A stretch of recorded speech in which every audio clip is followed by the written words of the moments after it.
so now, again, back on track.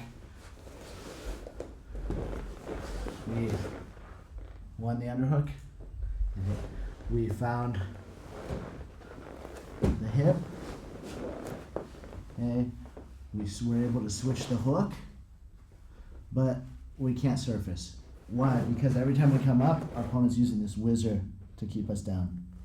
That's the weakness of this hip control underhook. Okay? The hip control underhook here exposes me to the whizzer.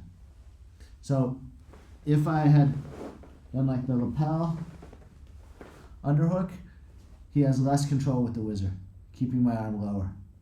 Okay? But we're going to continue with the hip because it's going to continue to connect to our sequence. Okay? So when I can't come up, we're going to re-roll the other way. We're going to clamp down on the whizzer.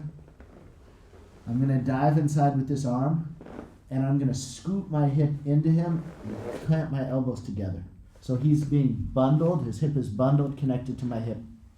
Okay? Similar again to the modified Keisugatame sequence in the introduction. Now, rather than trying to use momentum here, which we can do, sometimes we get almost all the way up and our opponent throws us back down and I can roll them over. But rather than using that momentum now, okay, we're going to undercut his base. So we clamp.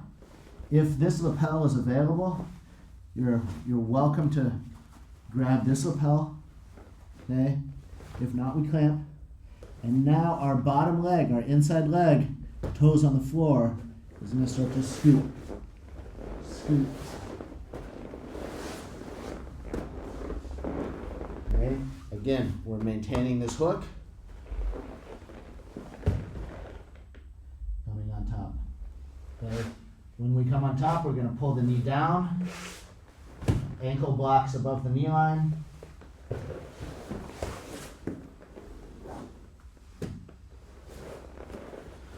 One of the most important connections we can make in our jiu-jitsu, whatever your game is and whatever kind of sweep is your go-to, is how you connect your sweep and your pass.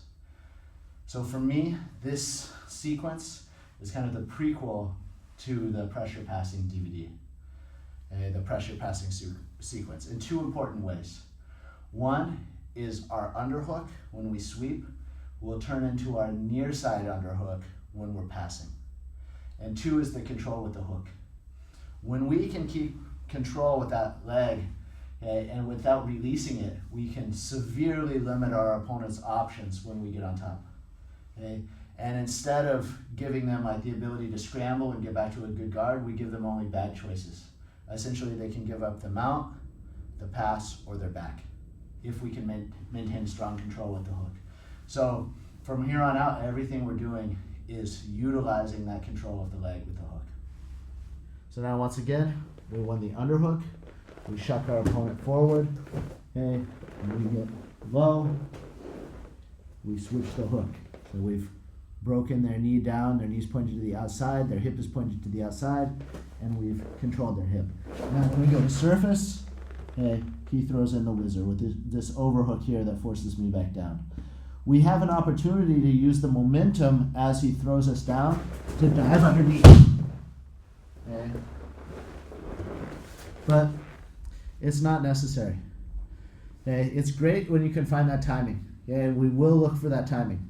So as we're coming up, if he throws us down, we're going to dive underneath him, getting on top. But just the act of him putting this arm in for the whizzer took away his post. So if we can reach to the far leg and bundle that leg to us, now we're going to use our inside leg, that's our free leg, our bottom leg, toes on the floor, and we're going to start to scoot our hip under our opponent's base, closing our elbows down, further trapping his arm, further locking his hip over us.